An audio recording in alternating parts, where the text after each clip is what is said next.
Hello everyone, welcome to Exam Treasury. आज की इस वीडियो में हम लोग डिटेल में बातें करने वाले हैं एमए पॉलिटिक्स विच इज़ पीआईएसएम। जितनी भी ऐसे स्टूडेंट हैं जो एमए पॉलिटिक्स के लिए आप लोग अप्लाई कर रहे हैं तो इस वीडियो को पूरा देखिए।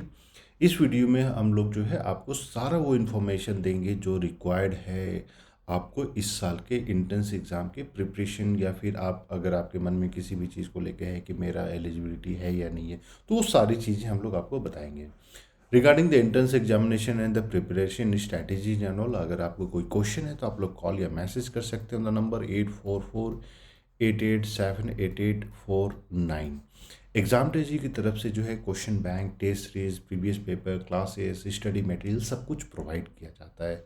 तो आपको किसी भी चीज़ के लिए इंफॉर्मेशन चाहिए तो आप लोग इस नंबर पे कॉल या मैसेज कर सकते हैं। सबसे पहले जो चीज़ें हम लोग आज इस वीडियो में डिस्कस करेंगे वो है एडमिशन प्रोसेस, एलिजिबिलिटी क्राइटेरिया, इस कोर्स में सीट्स कितनी हैं, deprivation point, fee structure, reservation of seats और सुपर न्यूमररी सीट्स। तो इन सब के बारे में आज की इस वीडियो में हम लोग बातें करेंगे। तो अगर आप लोग न्यू हैं चैनल को तो प्लीज़ सब्सक्राइब कर लें, और नोटिफिकेशन बेल अगर आपने अभी तक नहीं दबाया तो प्लीज़ नोटिफिकेशन बेल भी दबा लें, सो दैट सारा इंपॉर्टेंट अपडेट्स आपको मिलता रहे। तो सबसे पहले बात करते हैं एंट्रेंस एग्ज़ाम या फिर एडमिशन प्रोसेस को लेकर। तो एंट्रेंस एग्ज़ाम या एडमिशन प्रोसेस के लिए आपको जो है CUET का एंट्रेंस एग्ज़ाम देना होगा। इसके लिए आपको जो है JNU का कोई एंट्रेंस एग्ज़ाम नहीं होता है, कॉमन यूनिवर्सिटी एंट्रेंस टेस्ट होगा, इसी का एग्ज़ाम देना है आपको। और इस एग्ज़ाम के बारे में अगर हम लोग थोड़ा सा बात करें तो ये एग्ज़ाम जो 2 घंटे का होगा, और 2 घंटे में आपको जो टोटल 100 क्वेश्चंस होते हैं। सेक्शन ए जो जनरल सेक्शन है ये 25 क्वेश्चंस होते हैं और 100 मार्क्स के, यानी कि पर क्वेश्चन जो है 4 मार्क्स के होते हैं। वहीं सेक्शन बी जो होता है उसमें 75 क्वेश्चन होंगे और वो 300 मार्क्स के होंगे, अगेन पर क्वेश्चन 4 मार्क्स। और जो एग्ज़ाम होगा ये कंप्यूटर बेस्ड होगा, और इसमें जो नेगेटिव मार्किंग है वो 1 मार्क्स है, इन द सेंस कि अगर आपने किसी क्वेश्चन को अटैम्प्ट किया और वो गलत हो जाता है तो आपके एक जो मार्क्स है वो कट कर लिए जाएंगे। और इसके साथ ही मैं आपको बता दूं कि जो CUET का एग्ज़ाम हो रहा है ये एक कोड नंबर है इसका PGQP, और इसका जो कोड है वो है 42।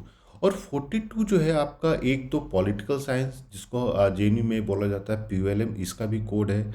दूसरा IRAM, और थर्ड हो जाता है PISM। तो ये MA पॉलिटिक्स जो है ये PISM का इसका कोड है। तो ये तीनों एग्ज़ाम जो है एक ही एंट्रेंस, तीनों कोर्स में जो एडमिशन है वो एक ही एंट्रेंस एग्ज़ाम के थ्रू होगा। और अगर आप 2022 का क्वेश्चन देखिएगा तो वो प्रीडोमिनेंटली आपके पॉलिटिकल साइंस थे, इसीलिए यहाँ पे हम लोगों ने पॉलिट POLM भी मेंशन कर दिया है। तो अगर आप जो है MA पॉलिटिक्स या PISM में एडमिशन के लिए सोच रहे हैं तो आपको जो है आप पॉलिटिकल साइंस का 100% प्रिपरेशन करना होगा। एक तो ये हो गई। दूसरा जो इसमें इम्पॉर्टेंट चेंजेज हैं अपार्ट फ्रॉम अदर यूनिवर्सिटीज़, कि आपको जो है जो आप पहला सेक्शन 100 मार्क्स, दूसरा सेक्शन 300 मार्क्स, JNU जो है सिर्फ आपके सेक्शन बी के स्कोर को कंसीडर करेगा और इसी के बेसिस पे आपको एडमिशन देगा। इसलिए आप यहाँ पे देखिएगा कि हम लोगों ने जो एरो दिया है सिर्फ इसी से एरो दिया है। तो आउट ऑफ जो 300 मार्क्स आप स्कोर करते हैं इसको परसेंटेज में कन्वर्ट किया जाता है, और इस परसेंटेज के बेसिस पे आपकी रैंकिंग आती है, और रैंकिंग के बाद ही जो है आपको फिर आगे एडमिशन प्रोवाइड किया जाएगा। दूसरा जो इसमें इम्पॉर्टेंट पॉइंट हो जाता है इन टर्म्स ऑफ जो हम लोग जो वो है डेप्रिवेशन पॉइंट। तो आप परसेंटेज, आप आपका एंट्रेंस एग्ज़ाम के बाद जो भी परसेंटेज होता है उसके बाद जो है फिर आपको डेप्रिवेशन पॉइंट इसमें ऐड किया जाता है, और फिर फाइनल रैंकिंग आपको मिलती है। और डेप्रिवेशन पॉइंट बहुत एक इम्पॉर्टेंट रोल प्ले करता है, क्योंकि ऑन एवरेज अगर मान लीजिए कुछ कुछ स्टूडेंट्स को, और मान के चलिए कि जितने एडमिशन्स होते हैं JNU में उसमें 50% से 60% स्टूडेंट्स ऐसे होते हैं जिनको डेप्रिवेशन पॉइंट्स मिलते हैं। डेप्रिवेशन पॉइंट का क्या क्राइटेरिया है, क्या प्रोसेस है, वो हम लोग सेपरेटली आपको बताएंगे। जो एलिजिबिलिटी के केस में हम लोग देखते हैं तो एलिजिबिलिटी बस एक ही है, बैचलर्स डिग्री होनी चाहिए आपके पास, और उसमें 50% मार्क्स होने चाहिए। तो ये थोड़ा सा डिफरेंट है अगर आप कंपेयर करते हैं पॉलिटिकल साइंस को लेकर। तो यहाँ पे इरिस्पेक्टिव आपने इंग्लिश ऑनर्स किया है, बीटेक किया है, हिंदी ऑनर्स किया है, संस्कृत किया है, इकोनॉमिक्स किया है, आप एलिजिबल हैं अगर आपका 50% मार्क्स ग्रेजुएशन में, मतलब तीनों साल मिला के अगर आपका 50% मार्क्स है तो आप एलिजिबल हैं। अब आते हैं सीट मैट्रिक्स में, ये पॉलिटिकल साइंस लिखा हुआ है, ये PULM है। तो और यहाँ पे जो टोटल नंबर ऑफ सीट्स है ये 115 है।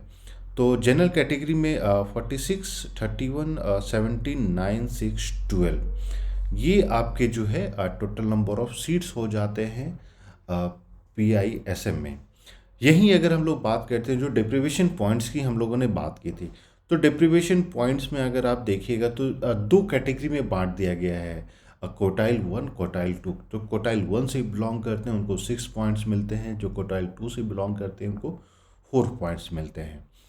और इसके साथ ही एक स्पेशल है जहाँ पे जो सारे फीमेल कैंडिडेट्स हैं उनको 5 मार्क्स एक्स्ट्रा मिलता है, यानी 5 पॉइंट्स एक्स्ट्रा मिलता है। और ये पॉइंट्स जो हैं आपके जो है परसेंटेज में ऐड अप होता है। फी स्ट्रक्चर हम लोग सेपरेटली बताएंगे।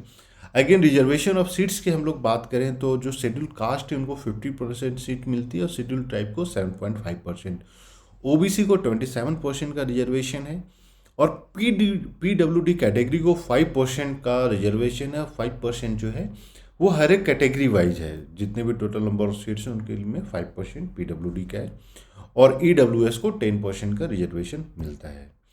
और ये चीज़ है, सुपरनुमरेरी सीट्स होते हैं जो वो स्टूडेंट या जिनके फादर या मदर डिफेंस में थे, तो उनका ये पूरा कैटेगरी वाइज रैंकिंग है। और इसके लिए कितना ये हेल्पफुल होता है, अगर आप डिफेंस कैटेगरी से हैं तो आपका रैंक कितना जाएगा इसके लिए आपको सेपरेटली जो है डिफेंस वाला जो आपका स्कोर कार्ड था, रैंक था, कट ऑफ लिस्ट था, वो देखना पड़ेगा। ये तो था सारा इन्फॉर्मेशन। अगर आपको प्रिपरेशन करनी है, अच्छे से प्रिपरेशन करनी है और JNU में इस बार आपको एडमिशन लेना है तो प्लीज़ ज्वाइन एग्ज़ाम टेरी। और आपको कॉल या मैसेज करना on the number 8448878849 and we will be sharing all the details regarding the class, the crash course, the test series, question bank, study material, everything.